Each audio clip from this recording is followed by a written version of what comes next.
you possess your possessions, or you allow your possessions to possess you? The words of Reverend Father Patrick Musa Benjie during his sermon on the 31st of July 2022 at the St. Elizabeth Catholic Church, Aberdeen in Freetown.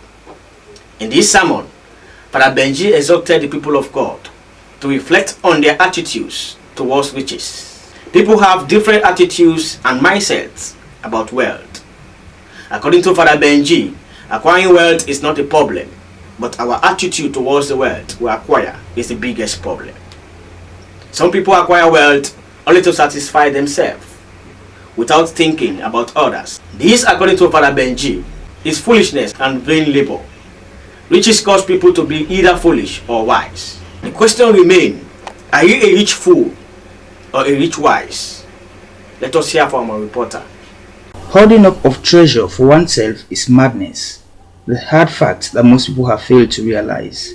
In connection with this, Reverend Father Patrick Musa Benjie preached a sermon about material possessions, referencing scripture texts like Ecclesiastes chapter 1 verse 2, chapter 2 verses 21 to 23, Luke chapter 12 verses 13 to 21, etc. Father Benjie challenged the people of God to reflect on their attitudes toward material possessions.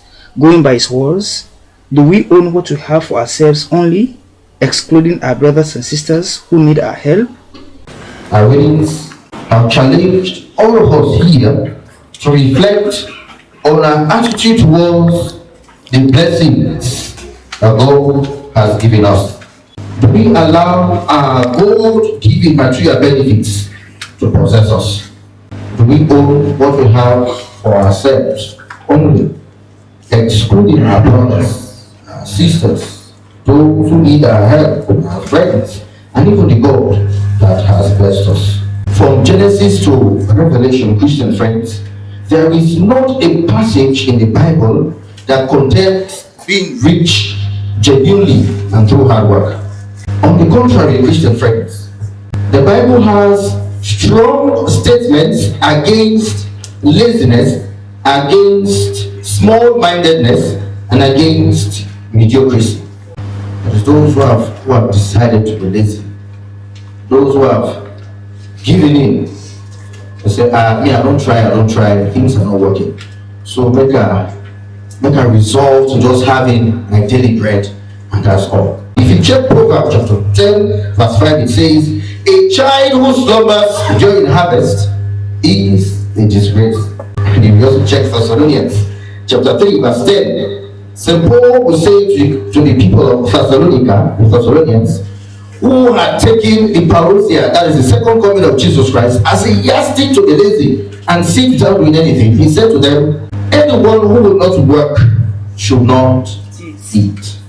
Please, let us not see these readings, especially the first reading and the gospel, as a recipe to be lazy, just as I have said. Let us rather work hard, let us possess possessions genuinely though, through hard work, through business techniques and skills, and through initiatives. Let us also note that even though we have worked hard to earn or to acquire what we have acquired or what we own as possessions, I tell you, it wouldn't have been possible without God's intervention. In addition, Father Benjie talked about how we are to share our possessions with our brothers and sisters. Whatever we possess was given to us by God, he noted. Therefore, we should reciprocate God's generosity through our brothers and sisters. And so because what we have are favors and blessings from God, we are to reciprocate the generosity of God to God through our brothers and our sisters. Because Jesus Christ says, whatever you do to the least of my brothers and sisters, you have done it to. The readings are telling us about sharing and giving. You want to ask, what can we give out? There are a lot of things you can give out, apart from material things. But the very first is material things. What can I give out? We can give out our time. There are a lot of people who don't need any material things from me. Can you please sit and listen to that person? Some people just need their time. Maybe they are sorrowful. Maybe they are frustrated. Maybe they don't know a particular solution to a particular problem. Maybe you're listening and your advice will provide one. Can we give our initiatives? Some of us have beautiful initiatives which, when put forward, could develop the church, could develop the state, could develop the family, we develop the neighborhood and we keep it to ourselves. Then you go back to your house and say, if Nabi be there in charge, now this are for don't do, now this are for don't do. Why not go and suggest these things that you for don't do if Nabi be there in charge? Just so that things will work out well. We can give out our talents. Moreover, the man of God confirmed that it is not evil to be rich. What is evil about riches is when we allow them to possess us. He stated, let me hasten to say this. It is not evil to be rich. The rich man in our gospel today, and the case of the rich man with Lazarus in Luke chapter 16 verse 19 to 31. Let us take these two people as an example. They suffered condemnation not because they were rich, but they were both indifferent to the needs of the poor, even when they were in better positions to help. Looking at all of these readings, you will think that it's a curse to be rich, especially when you read Luke chapter 6 verse 24. It says, woe to you who are rich now, for you will be poor. Luke chapter 6 verse 25, it says, woe to you who are fed now, for you will hunger. So if you take these readings literally, you will think it's not a bad thing for the rich. But no, there is more to this than the literal interpretations we might give to these passages. Like I said, it is not bad to be rich, it's not bad to be successful, it's not bad to be hardworking. What is bad is when we allow our possessions to possess us. What is bad is when we find it difficult to do what I can call material detachment for what I can refer to as spiritual attachment. What is bad is what is being selfish, is being self-centered and greedy, and thinking only of myself and my well-being, excluding those around me and excluding the God that has blessed me. Furthermore, Father Benjie said that God will not bless all of us at the same time, but He will bless some of us so that we too will bless others. The rich man in the gospel today and the rich man of Lazarus did not make use of the blessings God gave them. They were to use God's blessings to make heaven.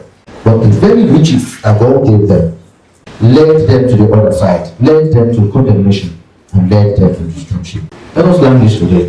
Just as God had a general plan to save humanity, but began with the people of Israel, so also with riches and blessings. God not a bless with all at the same time.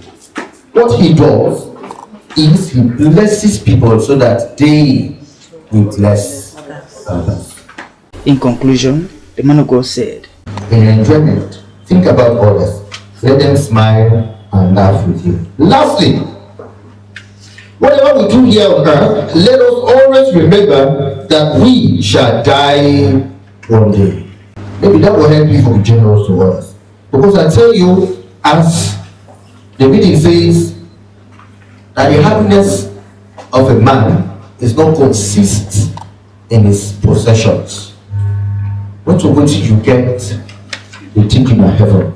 But when you use what you have to bless the life of other people, then they will serve as witnesses on the day of judgment for you. You will storm, you will storm. Are you the owner of your life? You will gather, you will gather. Are you the author of your life? Do you know when you will die? So unlike the rich Christian friends, let us be wise in using what God has blessed us with to gain eternal life. So instead of using your money for making peace, so you go spend and give them police and free or lawyers free, use that to build banks, not to store treasures, but to store your brothers in need, to house them and to build them home. GNBC News, Solomon J. Kekura reporting from Freetown. This takes us to the end of the Good News Hour on GNBC. Thank you so much for watching. Don't forget to subscribe to our YouTube channel, GNBC Vlog, and remember to comment, like and share the good news with others. I have been your host, Brother Lahai Nabi.